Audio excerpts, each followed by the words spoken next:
terça-feira, 7 de janeiro de 2025.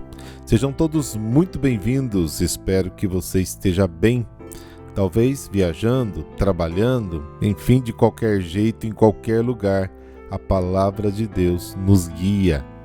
O super abraço de hoje vai para os aniversariantes ouvintes: Pablo Mendes Queiroz, de Governador Valadares, Minas Gerais, Analu da Paixão, de Brusque, Santa Catarina, e Nazaré Araújo, de Rio Branco, no Acre.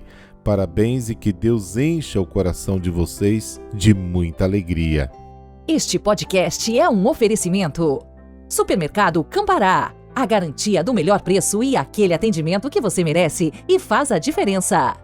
Econorte, revendedora Ford Kia, ideal para você. A sua concessionária em São José dos Campos e Caraguatatuba, São Paulo. Farmácias Vale Verde. Mais que farmácia, nosso atendimento inspira saúde, beleza e bem-estar. Os contatos dos nossos apoiadores estão na descrição deste podcast. É sempre bom olhar para o contexto em que se encontra o texto do Evangelho, porque nos ilumina para descobrir melhor o seu significado. Pouco antes, Marcos capítulo 6, de 17 a 29, Marcos narra o banquete da morte promovido por Herodes com os grandes homens da Galileia no palácio da capital, durante o qual João Batista foi morto. No texto de hoje, ele descreve o banquete da vida, promovido por Jesus com a multidão faminta da Galileia, ali mesmo, no deserto. O contraste deste contexto é grande, ilumina o texto e o nosso coração.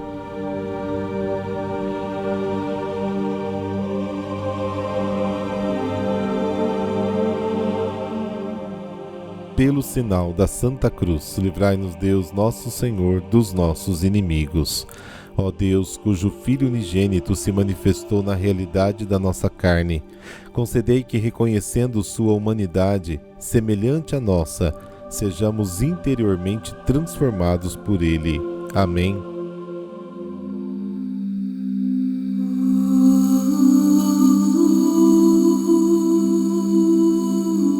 Marcos, capítulo 6, versículos de 34 a 44. O Senhor esteja convosco.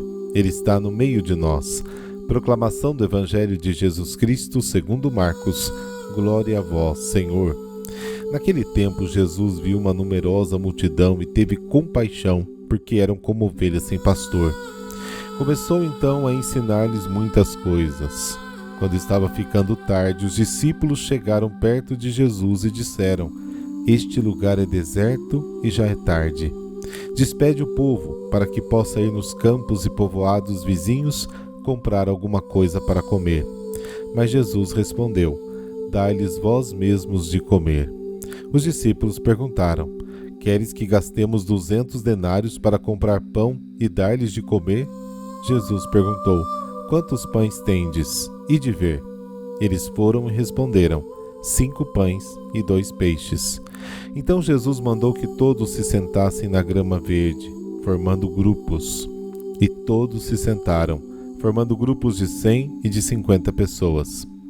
Depois Jesus pegou os 5 pães e os 2 peixes, ergueu os olhos para o céu, pronunciou a bênção, partiu os pães, e ia dando aos discípulos para que os distribuíssem.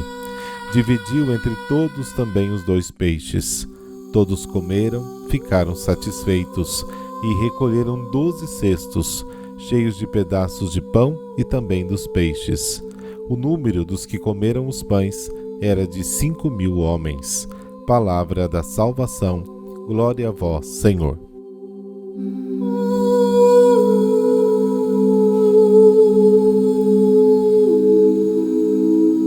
Jesus tem pena da multidão, porque ela está faminta, desorganizada. Não há quem cuide dela, está abandonada a si mesmo. Não forma um povo, mas uma confusão de gente. A piedade de Jesus se traduz em ensino. No Evangelho de Marcos, quando Jesus está com a multidão, pode ter certeza de que ele não perderá a oportunidade de ensiná-la. O resto do Evangelho provará com maior força esta constante de Jesus. A multidão voltava a ter com ele e ele lhes ensinava novamente como costumava fazer. Marcos capítulo 10. A ligação que Marcos estabelece entre o ensino e a formação de um povo não é artificial. Estamos diante de um rebanho sem pastor, um rebanho perdido. Só a palavra de Jesus pode reunir os perdidos e dispersos. E depois da palavra, o pão. Palavra e pão que saciam a fome integral das multidões, como nas nossas missas, nas nossas eucaristias.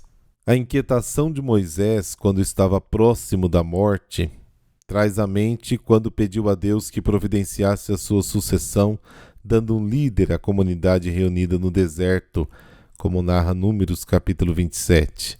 Ezequiel também confidenciou aos seus ouvintes a esperança de que Deus cuidaria pessoalmente do seu rebanho, proporcionando-lhes uma boa refeição e dando-lhes um novo Davi como pastor, para pôr fim às suas peregrinações. Ezequiel capítulo 34. O Salmo 23 retomou o tema do Deus pastor, que oferece descanso no seu povo para revigorá-lo e pôr-lhe à mesa. O resto dos discípulos está em beber da fonte da misericórdia divina, encarnada em Jesus, em tornar sua a ternura de Deus pelo seu povo. É assim que se aprende a ser apóstolo. Jesus os convida a assumir a sua ansiedade pelas multidões.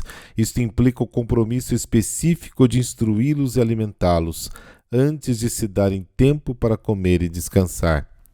Assumindo a sua missão de pastor Messias anunciada pelos profetas e invocada pelas orações do povo judeu, como está no Salmo 74, 77, 78, 70, 80, Jesus começa a ensiná-los muitas coisas.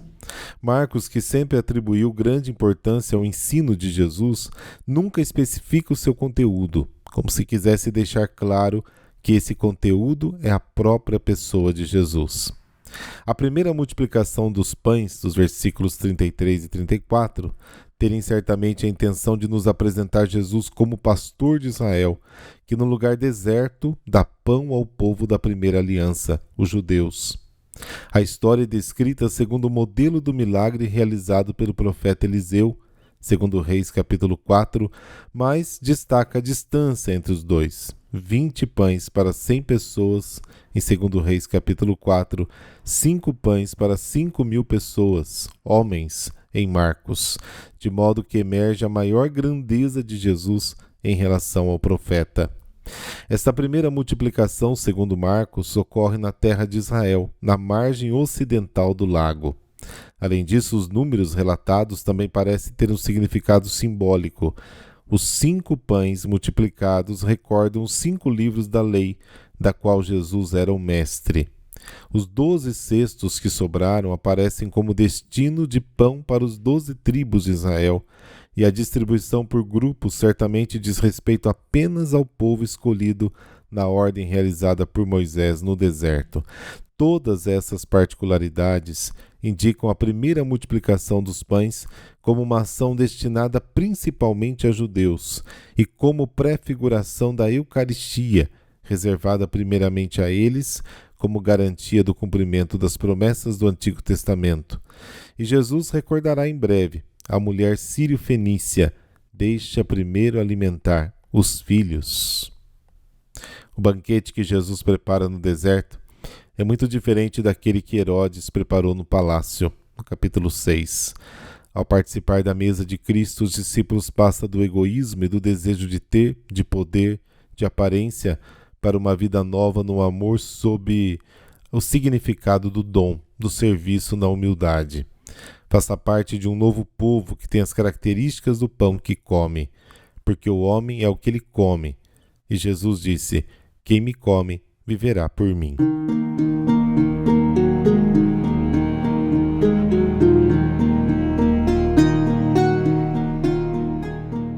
E hoje a igreja celebra São Raimundo de Peñafort. Ele nasceu em Barcelona em 1175, era aparentado com os reis da Espanha.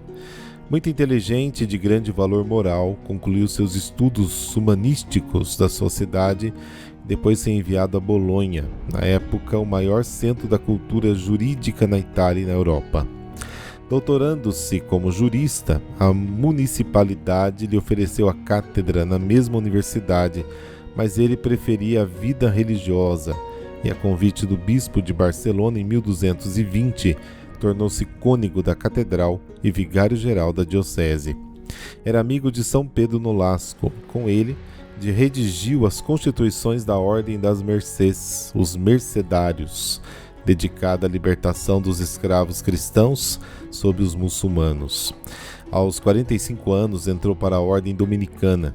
Foi chamado a Roma pelo Papa Gregório IX para coordenar e codificar a legislação eclesiástica, aos Decretais de Gregório IX. Escreveu também um tratado sobre moral, o mais utilizado pelos confessores durante a Baixa Idade Média. O Papa quis fazê-lo arcebispo, mas Raimundo recusou, preferindo a vida humilde de estudo.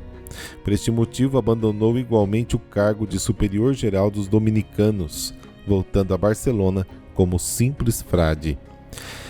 Já idoso, criou escolas que ensinassem hebraico e árabe para auxílio dos missionários. Amigo de São Tomás de Aquino, pôde ajudá-lo com o seu conhecimento de línguas orientais e pediu a ele que escrevesse a Summa contra Gentiles, Summa contra os Gentios, obra apologética de apoio aos missionários no mundo muçulmano. Mesmo tendo renunciado a todos os cargos, Raimundo permaneceu como capelão e penitenciário do Papa. Deste modo, contribuiu para resolver graves problemas da Igreja e dando conselhos a reis e bispos. Morreu com 95 anos, no dia 6 de janeiro, festa da Epifania, motivo pelo qual a sua memória foi transferida para o dia 7. Rezemos. Senhor, que destes a São Raimundo de Penhaforte a virtude de uma admirável misericórdia para com os pecadores e os prisioneiros, dignai-vos por sua intercessão, quebrar as cadeias dos nossos pecados, para podermos cumprir livremente a vossa vontade. Amém.